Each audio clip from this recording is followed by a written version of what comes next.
Ya, ahora sí se escucha, ¿no? Listo, sí, sí se está escuchando.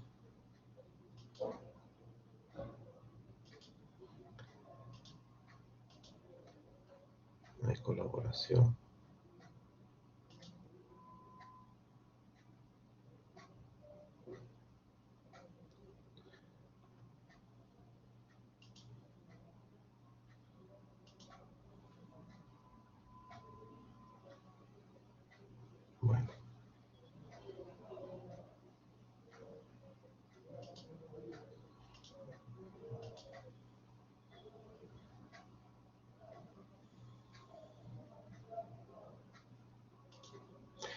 Bueno, buenos días. Soy el doctor Alfonso Lazo Manrique del Hospital Nacional, ginecobstetra del Hospital Nacional 2 de Mayo y docente de su universidad Ricardo Palma. Entonces, hoy día me ha encargado de desarrollar con ustedes el tema del ciclo menstrual. Entonces, en este tema vamos a ver cómo es la regulación del eje hipotálamo hipófiso ovárico, ¿no? Con los cambios que se dan durante el ciclo, lo mismo lo que va sucediendo en el ovario a través del ciclo menstrual, que se repite mes a mes, así como los cambios estructurales que se van dando en los diferentes compartimentos de este aparato genital femenino y sus alteraciones, ¿no? Tanto en el sangrado como en el intervalo menstrual, ¿no? Como los trastornos que se producen a nivel cerebral, ¿no? Principalmente, ¿no? Enmarcándose lo que se ha llamado también síndrome premenstrual. Entonces, en primer lugar vamos a ver lo que es el ciclo menstrual, que no es más que la expresión cíclica en la función del eje o sistema hipotálamo hipófiso ovárico, determinando cambios estructurales y funcionales en los diferentes tejidos del aparato reproductor, tanto de mamas como en el útero, ¿no? En el endometrio, en el cuello uterino y a nivel vaginal sobre todo, ¿no? Y a nivel también cerebral, como vamos a ver en la regulación de la temperatura, ¿no? Principalmente, ¿no? Y las secreciones a nivel del hipotálamo y la hipófisis. Todo este eje hipotálamo hipófisis ovárico, ¿no? Está representado por un lado lo que ustedes conocen por el hipotálamo hipófisis ovárico, ¿no? Que se va a mantener interrelacionado a través de las retroalimentaciones, ¿no? No tanto positivas como negativas, ¿no? O inhibidoras, ¿no? Para regular la secreción de las hormonas, ¿no? Esto ya lo conocen de fisiología y más posteriormente lo vamos a revisar. Entonces, en el hipotálamo, ¿qué va a pasar?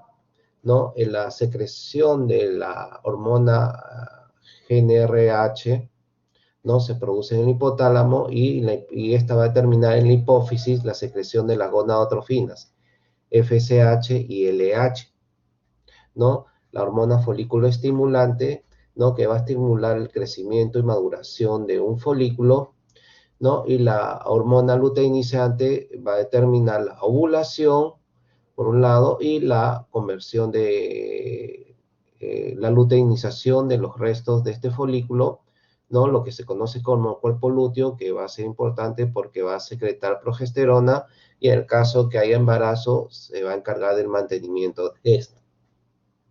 Entonces, esta GnRH se produce en el hipotálamo, principalmente en el núcleo arcuato del hipotálamo. Hay otros centros también que se ha determinado su secreción como el sistema límbico, actualmente estudiándose su función, ¿no? Su importancia, ¿no? No siendo esclarecida hasta actualmente, parecería que tiene que ver con el control de los pulsos de GnRH. Entonces, en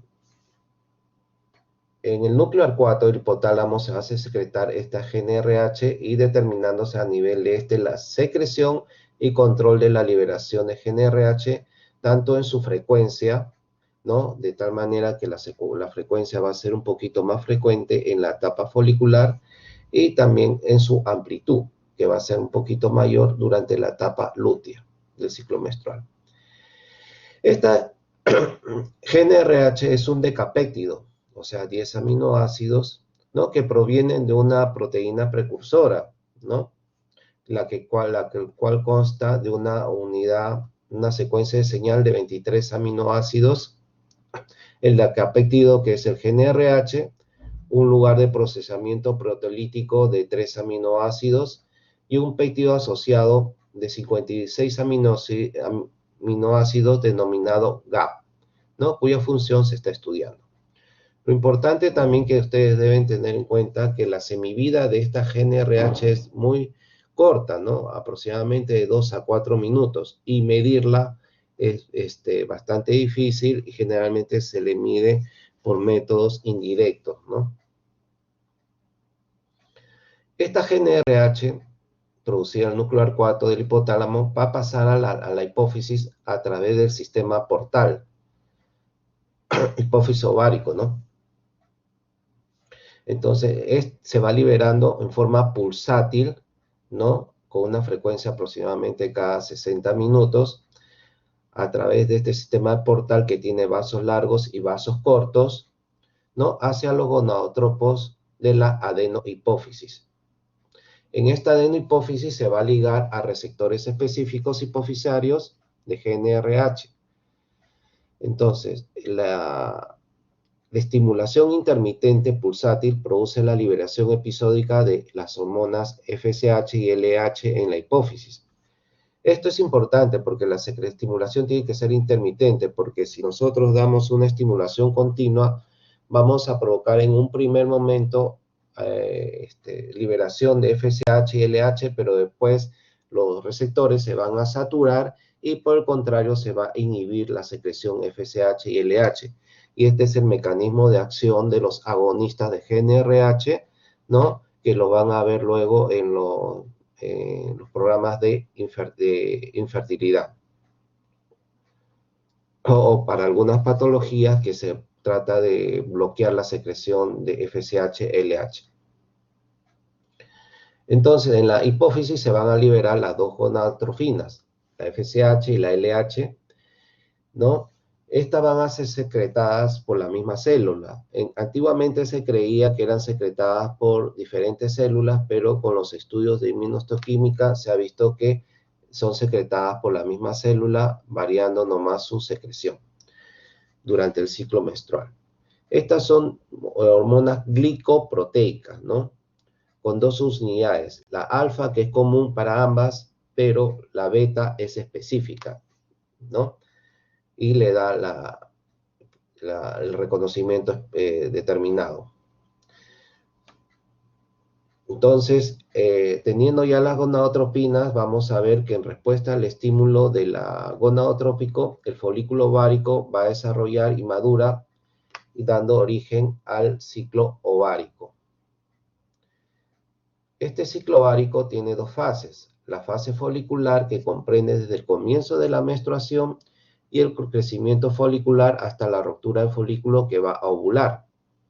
Y esta primera fase, desde el día de empieza de la menstruación hasta la ovulación, ¿no? La fase lútea, que comprende desde luego de la ovulación, ¿no? Que es cuando se forma el cuerpo lúteo a partir del folículo que ovuló, y hasta la involución de este si que no hay embarazo, produciéndose la menstruación, ¿no? Desde la ovulación hasta la menstruación. Día antes de la menstruación, un día antes. Entonces, este ciclo ovárico vamos a reconocer procesos fundamentales en el ciclo menstrual, que en orden cronológico son, ¿no? El crecimiento folicular, la ovulación, la formación del cuerpo lúteo y la luteólisis que acabamos de describir. Entonces, en primer lugar, vamos a ver el crecimiento folicular, ¿no? Que vamos a ver que es parte de un proceso más amplio llamado folículogénesis, que comprende la formación del folículo primordial y su desarrollo y crecimiento hasta estadios intermedios o finales, formándose en primer lugar el folículo primordial, después su maduración, su crecimiento a folículo primario, secundario, ¿no? Folículo terciario, ya que a partir de este folículo terciario van a ser captados por la hormona folículo estimulante, y su maduración preovulatoria, que es el folículo terciario maduro o folículo de Graf. Entonces vamos a ver que en primer lugar la folicogénesis se inicia desde la etapa embrionaria. Perdón, ¿se me está escuchando? Por favor, necesito que alguien me responda. Sí, doctor, Sí, sí, lo doctor. escucho. Se escucha. Sí, doctor.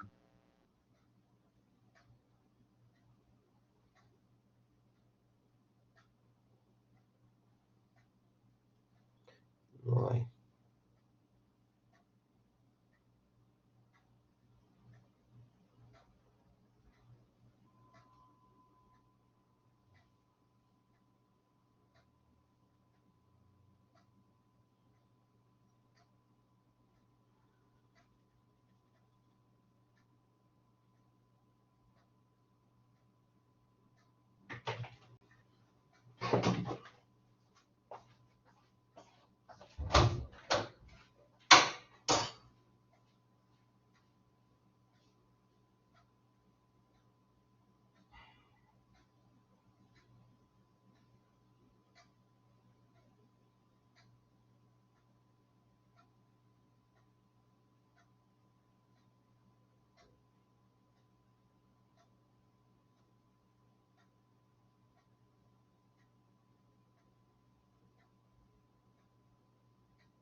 Nadie responde. Bueno, continuamos. Doctor, Entonces, en escucha? primer lugar vamos a tener la foliculogénesis, que empieza en la etapa embrionaria, desde la quinta a la sexta semana, donde se forma en las crestas genitales el futuro ovario, ¿no? Entonces, este ovario se va a formar por la migración de las células germinales primitivas, ¿no? A la cresta genital, donde van a llegar y se van a rodear del mesénquima subyacente, formando los folículos primordiales. Estas células germinales primitivas, una vez que llegan a la cresta gonadal, ¿no? Se van a dividir por mitosis sucesivas, ¿no? Durante la primera mitad del embarazo, de tal manera que a las 20 semanas vamos a tener aproximadamente 6 a 7 millones de células primordiales o folículos primordiales, ¿no? Los cuales entran en la primera división meiótica, deteniéndose en el estadio de diploteno.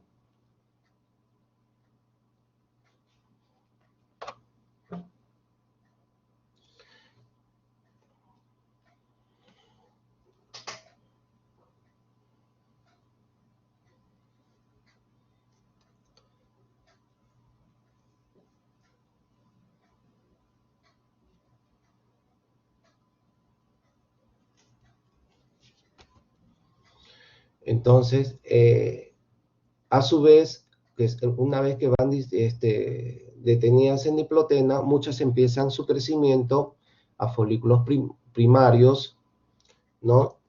Y van entrando, como no hay una evolución más allá, ¿no? De primarios, secundarios, van entrando en un estadio de apoptosis, ¿no? O de atresia, de tal manera que al nacimiento de los 6 a 7 millones de folículos primordiales, solamente las mujeres tienen 1 a 2 millones de folículos primordiales, ¿no? Y esto sí continúa de tal manera que la mujer, cuando llega a la menarquia, aproximadamente tiene en sus ovarios aproximadamente 400.000 folículos primordiales.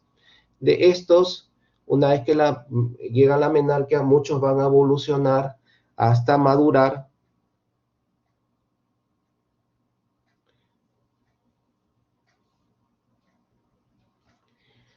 Entonces, de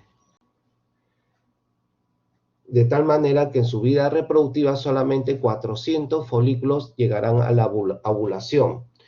Entonces, esto constituye el 0.1% de su carga de ovocitos que tenía cuando empezó, ¿no? Entonces, aproximadamente por mes empiezan su desarrollo 1000 folículos, ¿no? Pero el 99.9% de estos van a ir a la atresia, ¿no? Entonces acá tenemos, cuando llega en la vía embrionaria, se forma el ovocito con sus células del mesénquima subyacente, ¿no? Que tiene una longitud de 50 micras. Y vean acá, cuando llega a un folículo preovulatorio maduro o folículo de Gras, que alcanza el tamaño de 2 centímetros, ¿no? Y en el estadio embrionario y en todo momento de la vida, los folículos están desarrollando por oleadas, ¿no? Que van a convertirse en folículos primarios, secundarios o preantrales, ¿no? Porque cuando ya tienen un antro se llaman folículos terciarios, ¿no? Pero estos folículos, al desarrollarse folículos primarios, o preantrales, la capa externa que los cubre de células mesenquimatosas se diferencian en células granulosas, ¿no? Que rodean al ovocito y rodeadas a su vez por una membrana basal, ¿no? Y por fuera de este mesénquima se van a desarrollar otras células que se llaman las células la teca, ¿no? Estableciéndose una diferenciación entre estas, ¿no? Las células de la granulosa generalmente van a nutrir al ovocito y las células de la teca van a aportar también sustancias, como vamos a ver, para la alimentación de estas granulosas y a su vez al ovocito. Cuando llega un folículo terciario, estas células granulosas se van a diferenciar, ¿no? Unas células que van a recubrir al ovocito, llamando células del cúmulo o óforos, ¿no? Por fuera, y las que formándose un antro por fuera de ellas, y las que están recubriendo este antro, ¿no? Todo por dentro de la membrana basal, ¿no? También son las células granulosas parietales. Después de la membrana basal, otras células del mesénquima que se habían diferenciado se forman la teca, de tal manera que en un folículo preovulatorio tenemos el antro, el cúmulo óforo, el ovocito que ha crecido de 20 micros a 80 micras aproximadamente, las células de la granulosa formando el cúmulo óforo, las células granulosas parietales y por fuera la célula de la teca. Y la zona pelúcida sería la unión entre el ovocito y las células de la granulosa. Entonces dijimos que el desarrollo folicular inicial, o sea, hasta el estadio de folículo primario, secundario, es independiente de las gonadotrofinas, o sea, FSH. Y durante el periodo de transición lúteo-folicular, un grupo de folículos preantrales van a responder al alza de FSH que se está produciendo en la hipófisis. Esta FSH va a ser a partir de entonces la responsable de estimular el desarrollo folicular durante la etapa proliferativa, ¿no? Entonces tenemos un crecimiento folicular independiente de las gonadotrofinas con una secreción tónica. Bueno, acá le han puesto un poco de antro, pero no es así. Y lo que nosotros conocemos es el del ciclo ovárico, se va a dar por la presencia o la estimulación de la hormona de la FSH, hormona folículo estimulante. Van a ver que es el último ciclo, ¿no? De tal manera que el ovocito o folículo que empezó su desarrollo 3 meses antes, ¿no? Si no es estimulado por la FSH, se va a la atresia, pero si es estimulado por la FSH, va a continuar su desarrollo hasta convertirse en maduro, y esto empezó 3 ciclos antes, como le digo. Entonces, en este crecimiento folicular ya dependiente de la FSH, ¿no? Se distinguen 4 etapas. El reclutamiento de una cohorte de folículos preantrales, ¿no? Que estaban creciendo, y esto va a durar este reclutamiento aproximadamente hasta el 4.º día del ciclo menstrual. Después va a venir la selección, porque todos los folículos que se captan por la FSH no van a llegar a la ovulación. Solamente se va a seleccionar un folículo dominante. Esto en teoría, ¿no? A veces pueden ser 2, ¿no? Como en el caso de los gemelos. Entonces, esta selección del folículo dominante se da entre el 5.º a 7.º día. Y esto es importante porque en los programas de infertilidad nosotros tenemos que empezar a captar folículos antes de la selección, porque una vez que ya se ha seleccionado el folículo dominante es bien difícil revertirlo, ¿no? Así como los programas de anticoncepción tenemos que actuar para inhibir el folículo dominante antes del 5.º día, ¿no? O 7.º día.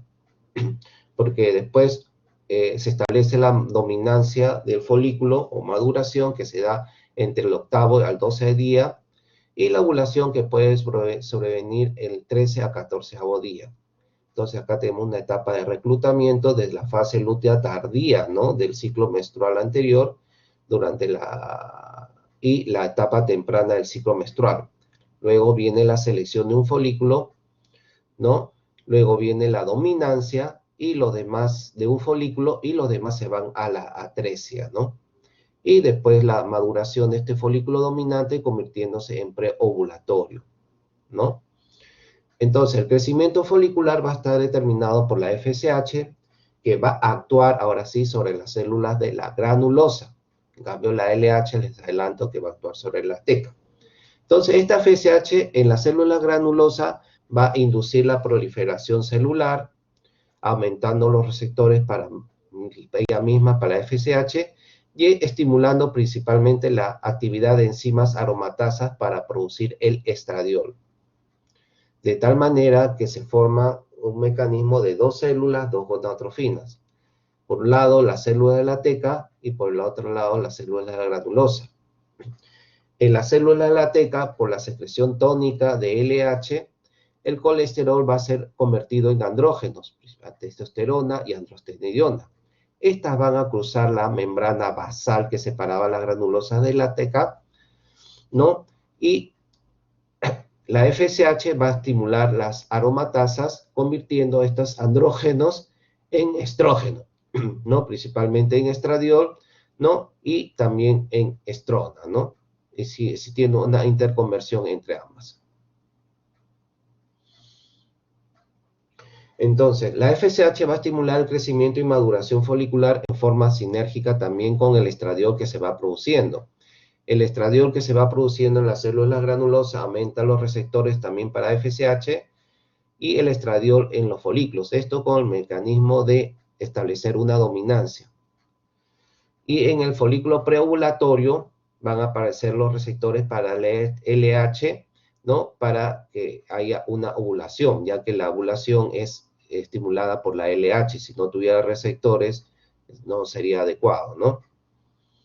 Y esta secreción de LH va a ser estimulada tardíamente por la secreción de FSH y estradiol. Entonces, en cuanto a la dominancia, el desarrollo exitoso de un folículo va a depender del tipo de folículo reclutado y la capacidad de este folículo de convertir los andrógenos, ¿no? a estrógenos, ¿no? El folículo dominante va a inhibir a su vez el desarrollo de otros folículos, disminuyendo la secreción de FSH, ¿no? Por retroalimentación negativa dada por el estradiol y también por la inhibina producida en la célula de la granulosa, determinando la atresia de los demás folículos y permaneciendo nomás el folículo dominante. Este folículo dominante se va a mantener por mayor número de células de la granulosa, mayor cantidad de receptores de FSH, mayor capacidad de aromatización y mayor producción de estradiol.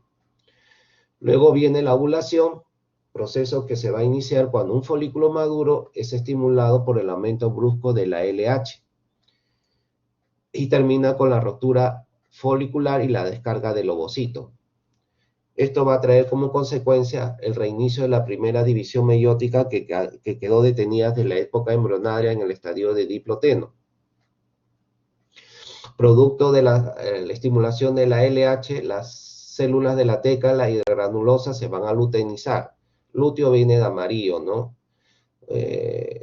Por la cantidad rica de colesterol que van a tener, ¿no? Y la secreción de progesterona.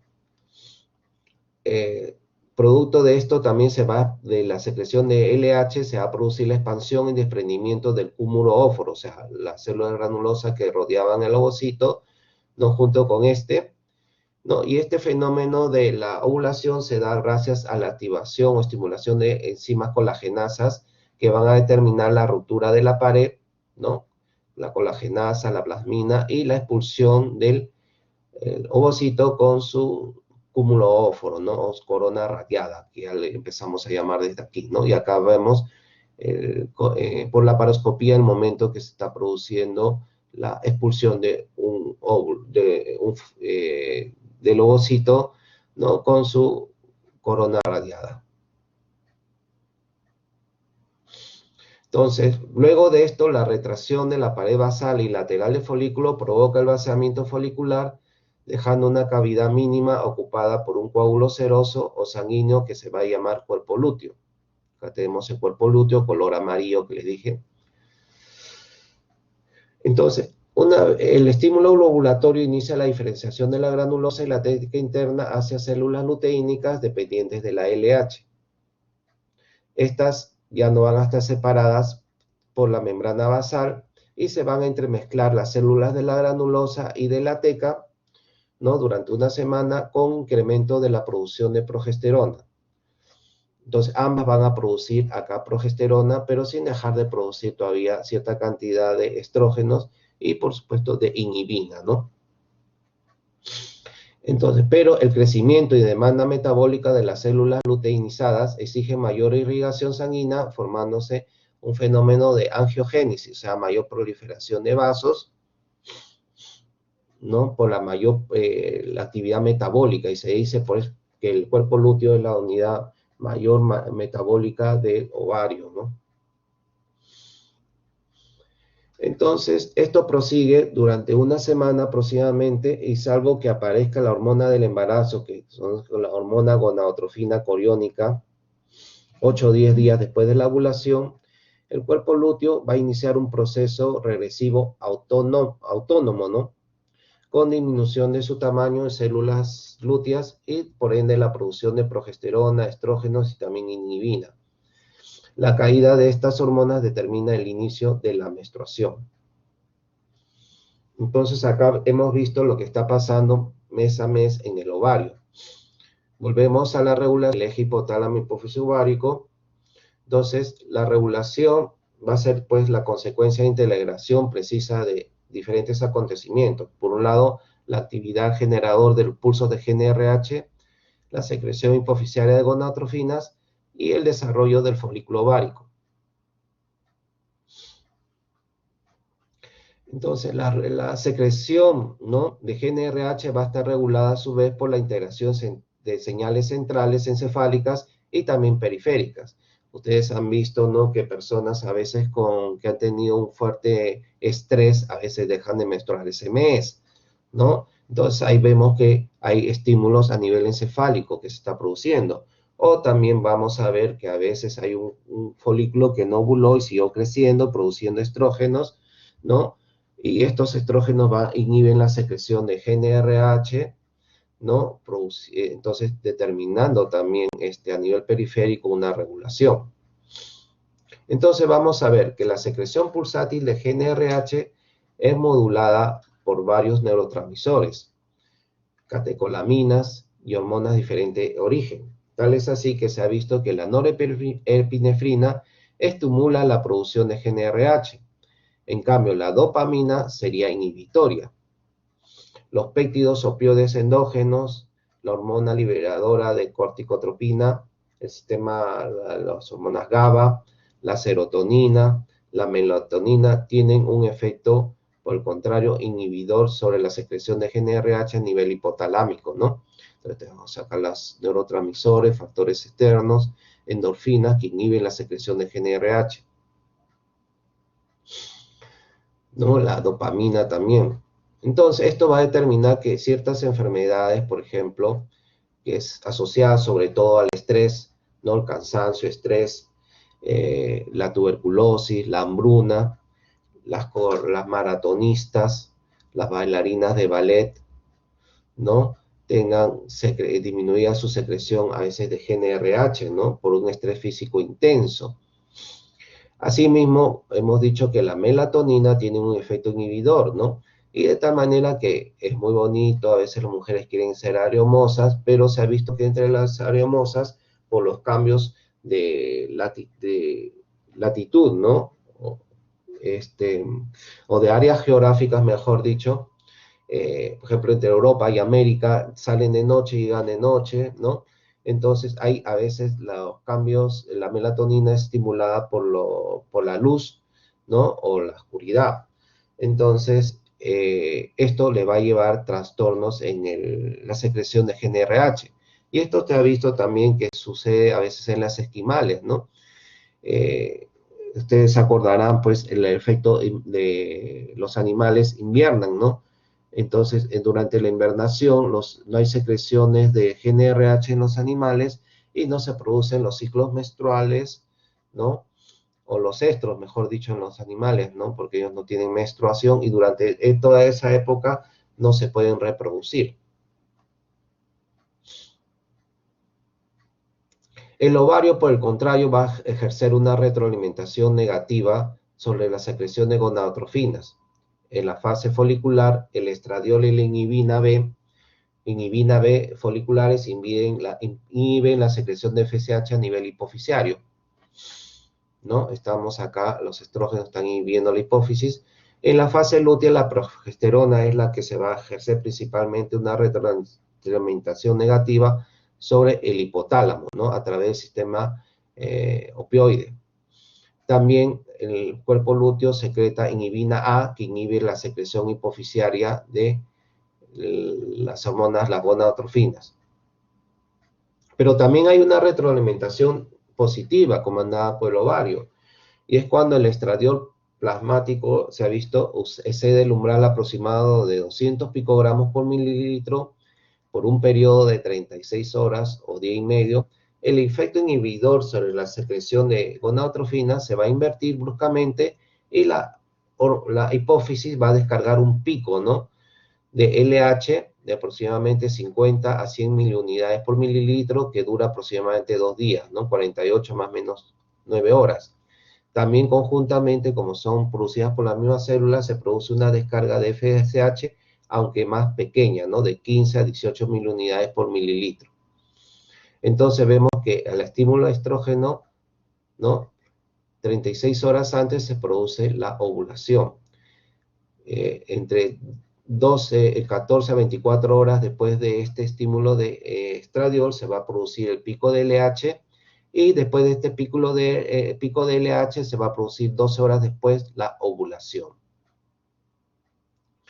En el ovario también se va a producir en las células granulosas otras sustancias, ¿no? Como la inhibina, otros péptidos que va a inhibir la liberación de FSH, ¿no? La activina, que estimula por el contrario la liberación de FSH a nivel hipofisiario, y la folistatina, que suprime la acción de FSH por bloqueo de la actividad de la activina. Le pongo esto para que tengan conocimiento, ya que en la literatura a veces aparecen, ¿no? Y no saben cómo actúan. Entonces, tenemos acá nuevamente un ejemplo, ¿no? La GnRH libera gonadotrofinas, ¿no? La FSH estimula el folículo, produciendo estradiol, y también inhibinas, ¿no? Que van a inhibir la secreción de gonadotrofinas a nivel hipofisiario. Pero hay un momento en que el estradiol sobrepasa el pico de 200 picogramos y por el contrario va a producir una descarga abrupta de LH a nivel hipofisiario, determinando la ovulación, ¿no? Después de la ovulación se produce progesterona, la cual va a provocar una inhibición de la secreción de GnRH a nivel hipotalámico. Durante la fase lútea y en presencia de progesterona, el desarrollo folicular no se va a producir, ¿no? Como un aseguramiento que haya una sola gestación. Y si el embarazo no ocurre, el cuerpo lúteo va a involucionar y los niveles de progesterona disminuyen y se produce la menstruación, con la consecuencia del retorno del generador de pulsos de GnRH a su frecuencia folicular, el inicio de un nuevo reclutamiento folicular y el inicio de un nuevo ciclo ovárico. Entonces, por convención, el ciclo menstrual comienza el primer día de la menstruación y termina el día que precede a la menstruación siguiente, ¿no? Acá tenemos menstruación y termina el día de la próxima menstruación. Ya les dije la fase.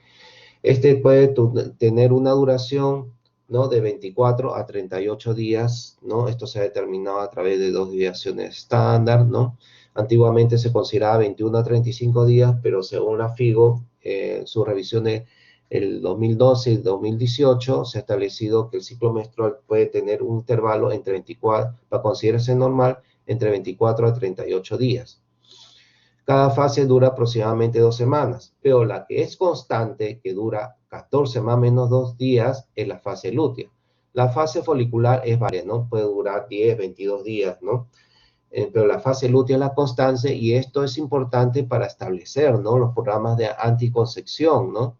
Y también infertilidad nos permite, ya que hay una constancia, determinar cómo podemos actuar, como van a ver en sus clases posteriores. Entonces, al no haber embarazo y producirse la luteólisis, se produce la menstruación, que es la hemorragia periódica fisiológica que se origina en el útero por la descamación del endometrio, que sigue el descenso de las hormonas que les estaba comentando. Entonces, la menstruación también se ha considerado, ¿no? Que debe tener una duración entre 0 a 8 días, ¿no? Perdón, acá está mal, es 2 a 8 días, no es 0, es 2 a 8 días, se ha corrido acá que estaba revisando ayer. Y el volumen, ¿no? Sí se considera normal entre 5 a 80 centímetros cúbicos. Entonces, esta sangre, perdón, acá es 20, no se ha corregido esto. Traté de corregirlo ayer, pero no se ha corregido. Es 20 a 80 centímetros cúbicos, se considera como un volumen normal durante la menstruación. Este volumen menstrual está representado en 50% por sangre y el otro 50% por epitelio, moco y elementos vaginales. Entonces, las alteraciones menstruales antiguamente se definían, ¿no? Como alteraciones tanto en el intervalo como durante la menstruación, ¿no? El flujo menstrual. Entonces teníamos en la frecuencia lo que se llamaba polimenorrea cuando era un ciclo corto, oligomenorrea cuando era un ciclo demasiado largo, o sea, ahora estaría menor de 21 días polimenorrea y oligomenorrea mayor de 38 días. Pero ya vamos a ver que se han dejado de usar estos términos, pero se lo mencionan porque los libros todavía los conservan. Amenorrea cuando no hay ausencia del sangrado menstrual mayor de 90 días. En el flujo menstrual en sí, teníamos, ¿no? Un flujo mayor de 80 centímetros, se llamaba hipermenorrea, menor de 20, hipomenorrea. La duración, que era mayor de 7 días, se llamaba menorragia. Y los sangrados fuera del ciclo se llamaban metrorragia. Entonces, la FIGO también ha determinado desde el año 2012 que ya no se deben usar estos términos porque llevan a mucha confusión. Entonces ya no se usan los términos de menorragia, metrorragia, hipermenorrea, hipomenorrea, polimenorrea, ¿no? Y otros que había, ¿no? Metrorragia, polimenorragia, epimenorrea, epinorragia, metropatía hemorrágica y sangrado uterino disfuncional, que muchos lo seguimos usando incluso. Entonces, la FIGO ha propuesto en su revisión del 2018, ¿no? La descripción, cómo se ven los parámetros normales de la menstruación, ¿no? Entonces, la menstruación ausente, la infrecuente cuando es mayor de 38 días, la normal cuando se da entre 24 y 38 días y la frecuente menor de 24 días. En cuanto a la regularidad, ¿no? Ya establecido que puede haber para considerarse regular entre ciclo y ciclo, no debe haber una variación mayor de 7 a 9 días, ¿no? E irregular cuando esta variación es mayor de 7 a 9 días. Lo mismo, la duración del flujo menstrual debe ser menor de 8 días, ¿no? Menor o igual a 8 días y se llama prolongada cuando es mayor de 8 días. En el volumen ha habido todavía se conserva cierta desacuerdo, ¿no? Estableciéndose una manera objetiva, ¿no? Cuando es abundante, cuando es mayor de 80 centímetros, ¿no? Pequeño cuando es menor de 5 centímetros y normal considerando entre 5 a 8 centímetros. Y hay otros que lo evalúan esto subjetivamente, ¿no? Como abundante cuando subjetivamente esto le produce una interferencia con sus actividades físicas, sociales, emocionales y calidad de vida en la mujer, ¿no? Por el contrario, si no le produce ninguna alteración, es normal, ¿no? Y muy escasa cuando la mujer considera que está menstruando muy poco, ¿no? En relación a ciclos anteriores. Entonces ahora vamos a ver los cambios cíclicos en el aparato reproductor en los diferentes sistemas. Entonces, en primer lugar, vamos a ver lo que es los cambios en el endometrio, ¿no?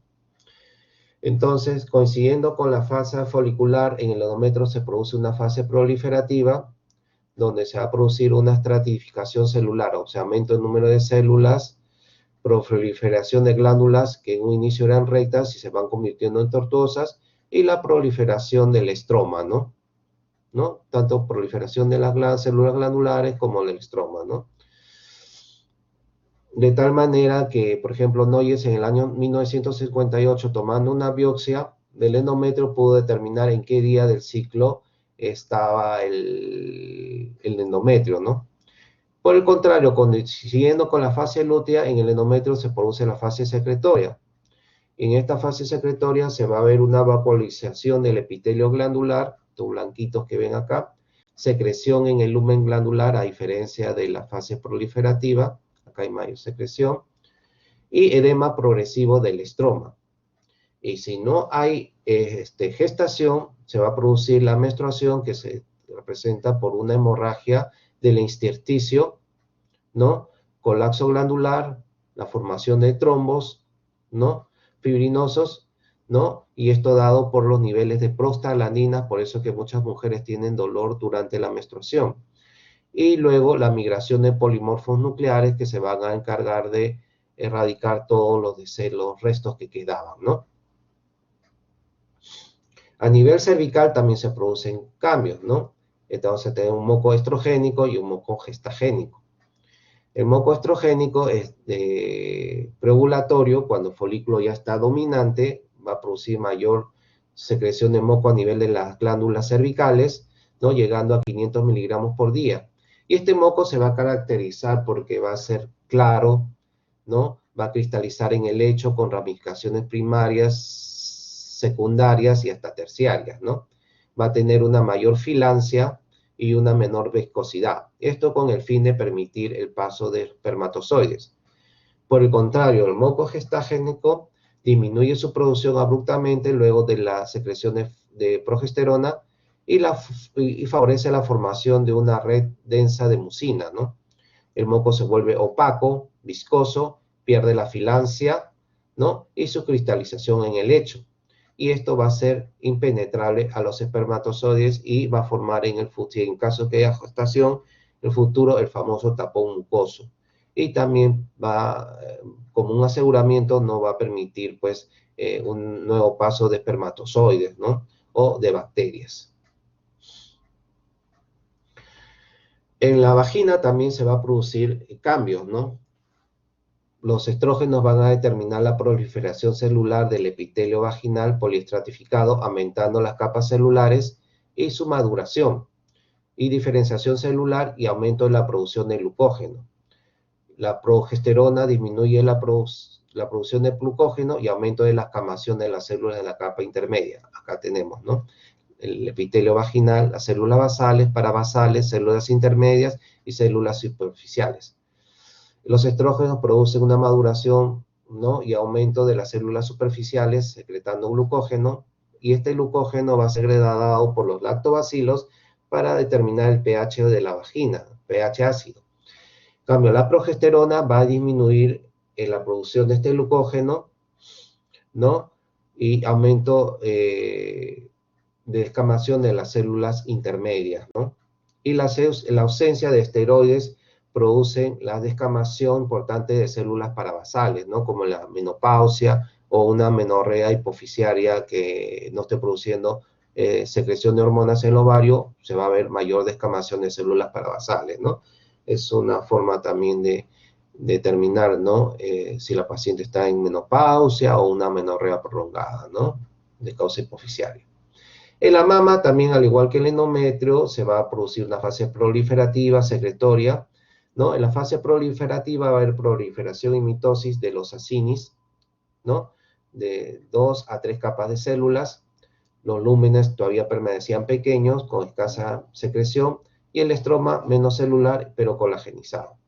En la fase secretoria, las glándulas van a presentar secreción, ¿no? Con secreción apocrina tardía, y el estroma se va a manifestar laxo y edematoso, ¿no? Por eso que muchas mujeres sienten a veces una pesadez o congestión antes de la menstruación.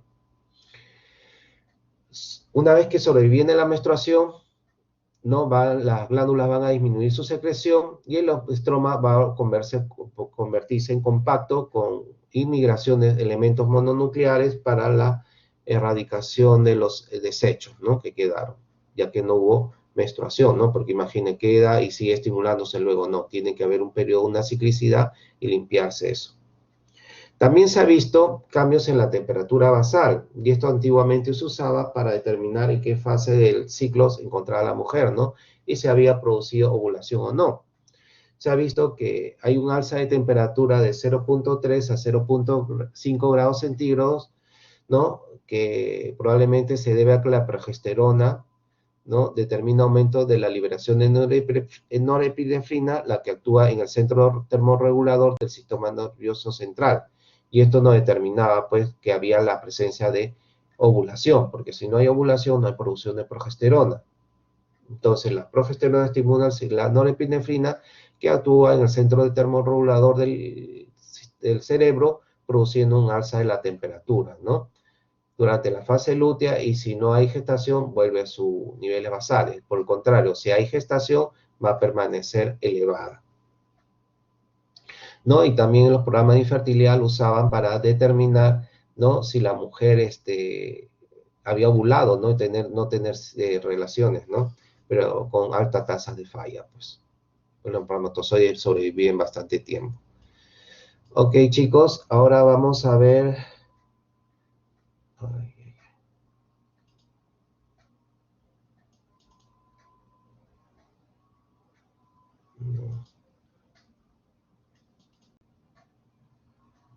Un trastorno, ¿no? Que es, no le dan la importancia debida, ¿no? Que es una alteración del ciclo menstrual, ¿no? Porque se produce mes a mes relacionado con la menstruación, que se llama el síndrome premenstrual.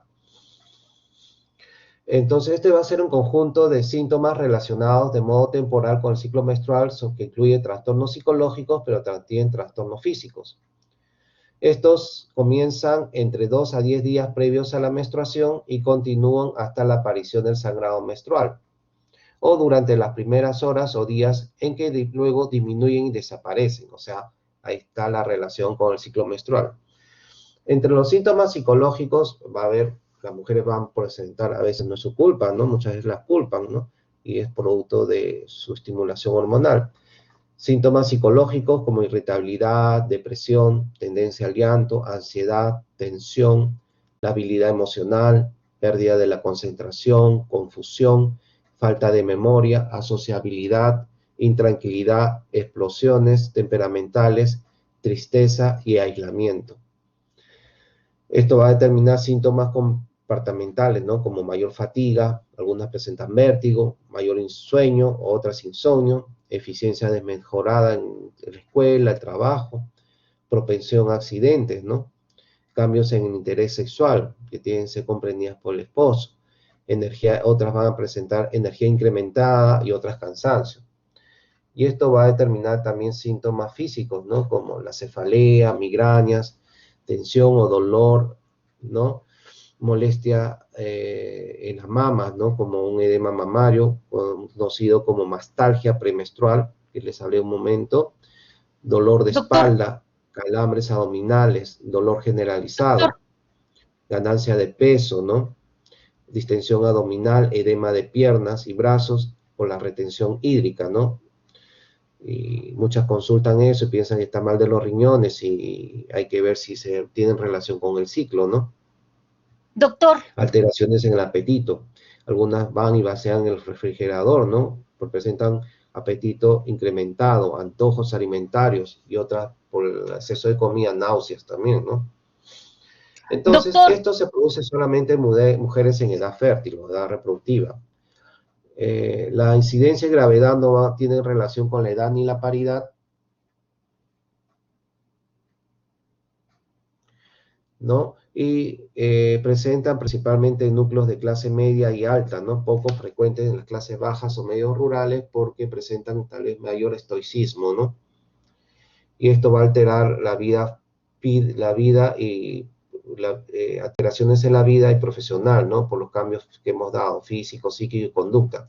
Y tiene impactos mesurables a nivel social, matrimonial, legal y político, ya que lleva a desacuerdos matrimoniales, aislamiento social, disfunción sexual, ineficiencia laboral, ausentismo laboral, conducta suicida y hasta psicótica, ¿no? Porque hay una tendencia a la depresión. Incluso actos criminales como abuso de niños, robo o asesinato. Había una Miss Perú que tenía la tendencia a ser cleptómana, ¿no? Y luego ella alegó y demostró, ¿no? Que padecía de síndrome premenstrual. Entonces, en las definiciones hay que determinar bien lo que es síndrome premenstrual, ¿no? De lo que es un molimen y el trastorno disfórico. El molimen premenstrual es la sensibilidad de las mamas o pesadez pélvica que presenta ocasionalmente, no todos los meses las mujeres, ¿no? El síndrome premenstrual requiere la historia de un solo síntoma físico o psicológico que se manifieste de manera cíclica, pero no altera la funcionalidad de la persona.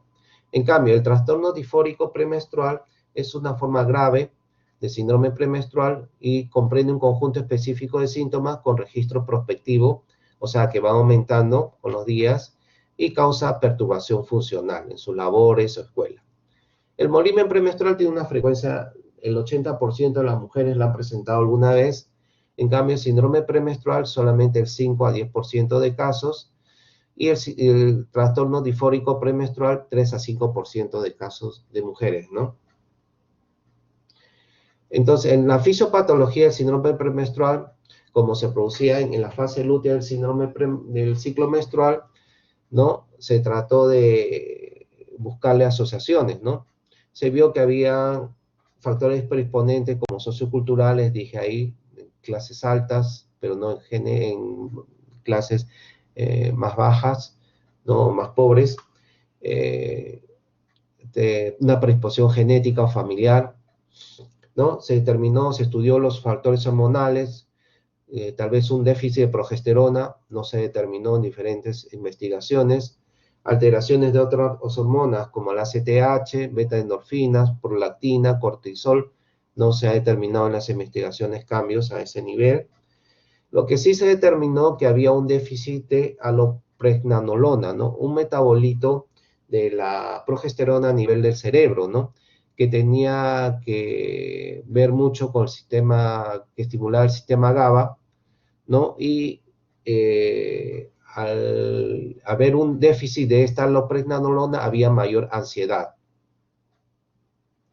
Y también se ha visto alteraciones de la actividad serotoninérgica, ¿no? Que tendrían un mecanismo que ver, ¿no? Con la producción de esta alopregnanolona, ¿no? Ya que la serotonina estimula las enzimas para producir esta hormona o este metabolito, ¿no? Y al estar en déficit hay menos alopregnanolona y hay estas manifestaciones, ¿no? Entonces, los criterios, para terminar, los criterios diagnósticos del síndrome premenstrual vamos a tener la presencia de al menos uno de los siguientes síntomas somáticos afectivos durante los días previos a la menstruación en cada uno de 2 ciclos menstruales previos. O sea, basta 2 ciclos que se repitan, ¿no? Ya lo hemos visto esto, síntomas afectivos, somáticos. Estos síntomas se alivian durante los primeros 4 días de la menstruación sin recurrencia hasta por lo menos el día 13 del ciclo. Los síntomas están presentes en ausencia de tratamiento farmacológico, ingestión de hormonas o consumo de drogas o alcohol. Los síntomas recurren de forma reproducible durante 2 ciclos de registro prospectivo y la paciente va a sufrir una disfunción identificable de rendimiento social o económico, ¿no? Pero no una perturbación como en el difórico. En cambio, en el difórico están presentes 5 o más de los siguientes síntomas, o sea, necesita 5 o más, ¿no? Con inclusión de un síntoma principal de la esfera emocional, ¿no? Que están en rojito, que sucede previo a la menstruación. Y estos son estado de humor notablemente deprimido, ansiedad o tensión notables, la habilidad afectiva notable, cólera, irritabilidad notables. Todo esto notable, ¿no? Esfera afectiva.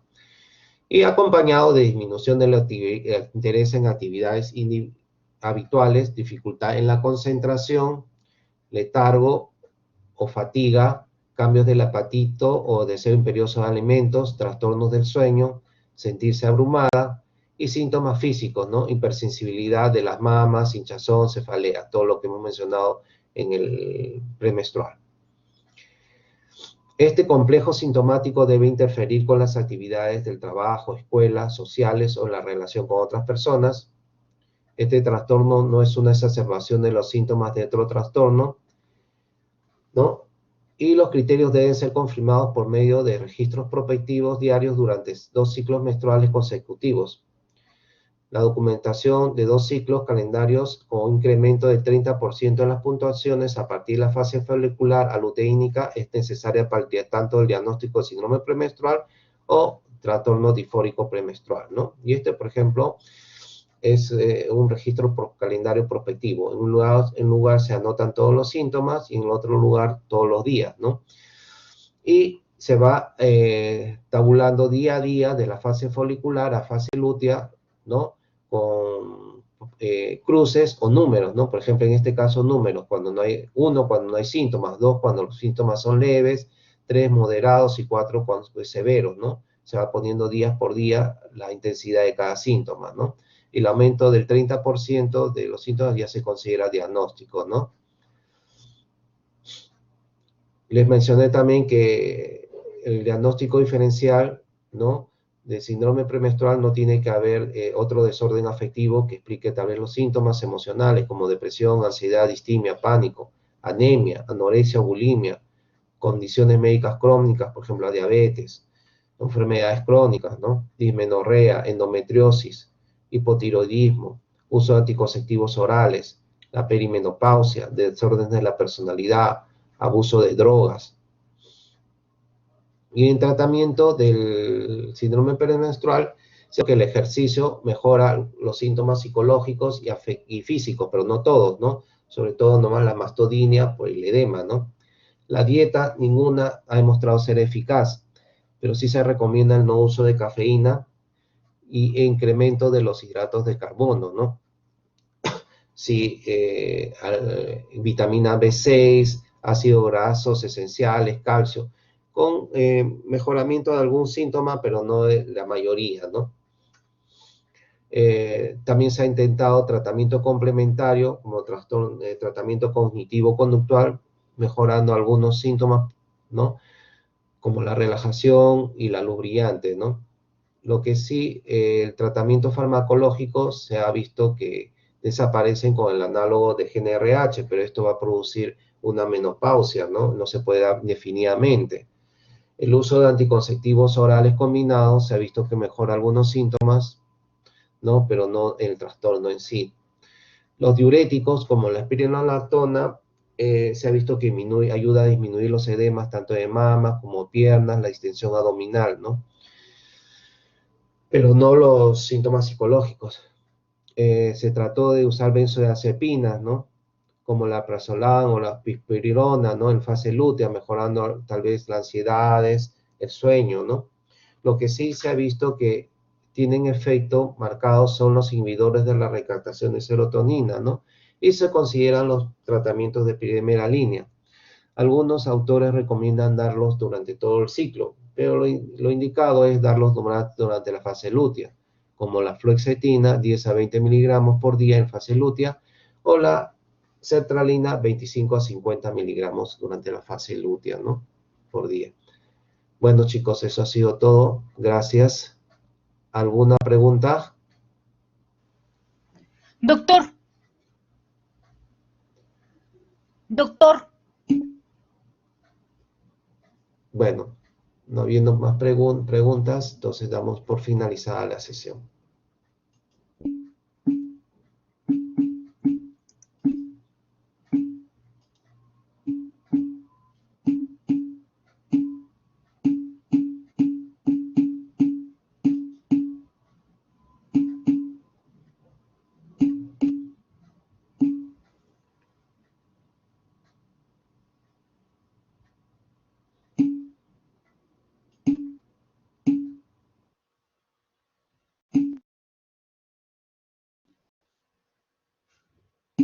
doctor, doctor.